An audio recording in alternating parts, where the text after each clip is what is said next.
ಸ್ವಾಗತ ನಮ್ಮ ಕಿಚನ್ಗೆ. ಈಗ ಇನ್ನೊಂದು ರೆಸಿಪಿ ಮಾಡೋಕ್ಕೆ ತಯಾರು ಮಾಡ್ಕೊತಾ ಇದ್ದೀನಿ. ಇದು ತುರ್ಕೊಳ್ಳೋದು, ಆಲೂಗಡ್ಡೆ ತುರ್ಕೊಂಡು ಅದರಲ್ಲೊಂದು ರೆಸಿಪಿ ಮಾಡ್ತೀನಿ.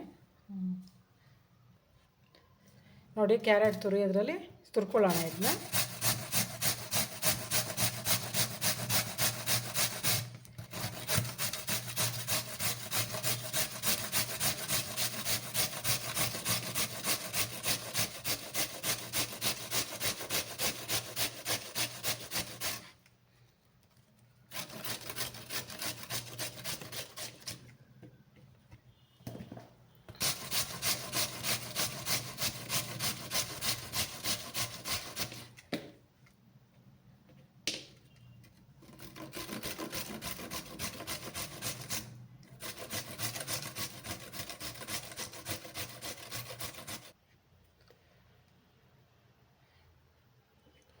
ಇದೊಂದು ರೆಸಿಪಿ ಮಾಡೋಕ್ಕೆ ಆಲೂಗಡ್ಡೆ ಎಲ್ಲ ತುರ್ಕೊಂಡಿದ್ದೀನಿ, ರೆಡಿಯಾಗಿದೆ. ಇವಾಗ ಇದಕ್ಕೆಲ್ಲ ಪದಾರ್ಥ ಹಾಕೋದು ರೆಡಿ ಮಾಡ್ಕೊಳ್ಳೋಣ.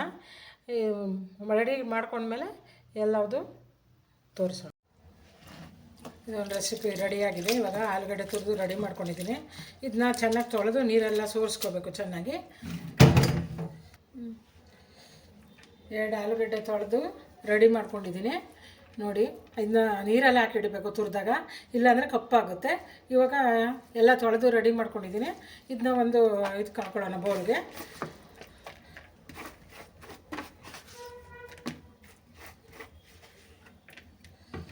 ಹಾಕೊಳ್ಳೋಣ. ಇದಕ್ಕೆ ಹಾಕೋ ಸಾಮಾನೆಲ್ಲನ ಹೇಳ್ತೀನಿ. ಈರುಳ್ಳಿ ಒಂದು ಸ್ವಲ್ಪ, ಮೆಣಸಿನ್ಕಾಯಿ ಸ್ವಲ್ಪ,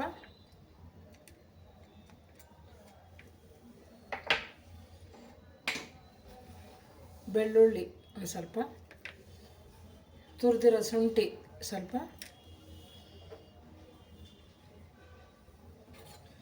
ಕಡಲೆ ಹಿಟ್ಟು ಒಂದು 3 ಸ್ಪೂನು,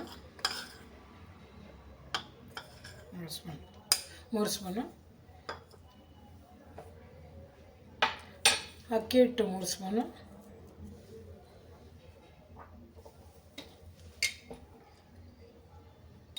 ಸ್ವಲ್ಪ ಪೆಪ್ಪರ್ ಪೌಡರು,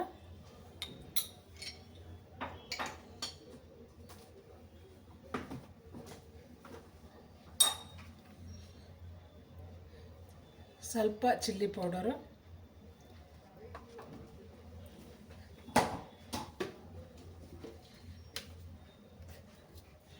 ರುಚಿಗೆ ತಕ್ಕಷ್ಟು ಉಪ್ಪು.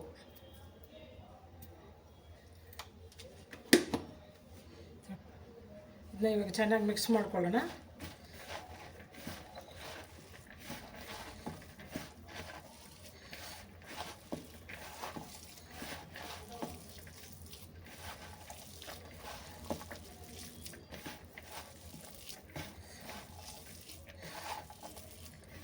ನೀರು ಹಾಕ್ಕೋಬಾರ್ದು. ನೀರು ಹಾಕ್ಕೊಂಡ್ರೆ ಇದರಲ್ಲಿರೋ ನೀರೆಲ್ಲ ಬಿಟ್ಕೊಳ್ಳುತ್ತೆ. ಅದಕ್ಕೋಸ್ಕರ ಅದಕ್ಕೆ ನೀರು ಹಾಕ್ಬಾರ್ದು. ಹಾಗೆ ಕಲಿಸ್ಕೊಂಡು ಎಲ್ಲ ರೆಡಿ ಹಾಕಿ. ಇದಕ್ಕೆ ಜಾಸ್ತಿ ಎಣ್ಣೆಯನ್ನು ಬೇಕಾಗಿಲ್ಲ. ನೋಡಿ, ಇವಾಗ ಮ್ಯಾಶ್ ಮಾಡಿದೆ, ಚೆನ್ನಾಗಾಗಿದೆ. ಇದು ಮಕ್ಕಳಿಗೆಲ್ಲ ತುಂಬ ಇಷ್ಟ ಆಗುತ್ತೆ. ಆಲೂಗಡ್ಡೆದಲ್ವಾ, ತುಂಬ ಇಷ್ಟ ಆಗ್ತದೆ. ಸೊ ಒಮ್ಮೆ ಮಾಡಿ. ಇದಕ್ಕೆ ತುಂಬ ಎಣ್ಣೆಯನ್ನು ಹಾಕೋದು ಬೇಡ, ಮೀಡಿಯಮ್ ಆಗಿ ಹಾಕ್ಕೊಳ್ರಿ.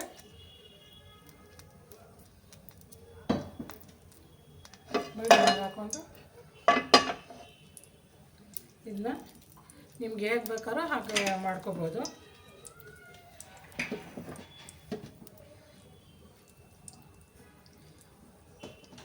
ಮಕ್ಕಳು ತುಂಬ ಇಷ್ಟಪಡ್ತಾರೆ.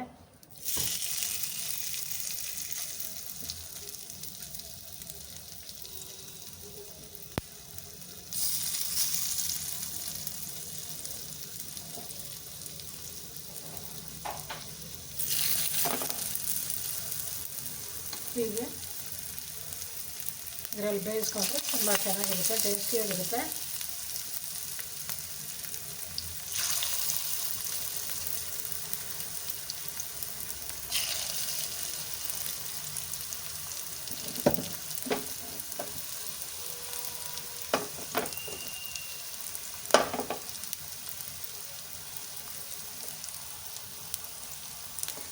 ಒಂದು ಕಡೆ ಬೆಂದಿದೆ, ಉಲ್ಟಾ ಮಾಡುವ.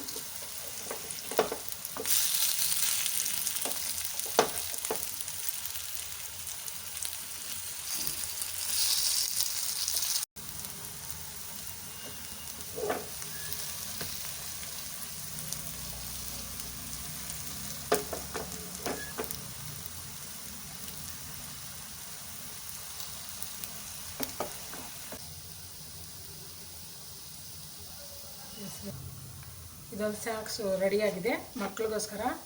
ಇದು ಒಳ್ಳೆ ಚೆನ್ನಾಗಿರುತ್ತೆ ಮಕ್ಳಿಗೆ ಟೈಮ್ ಪಾಸು.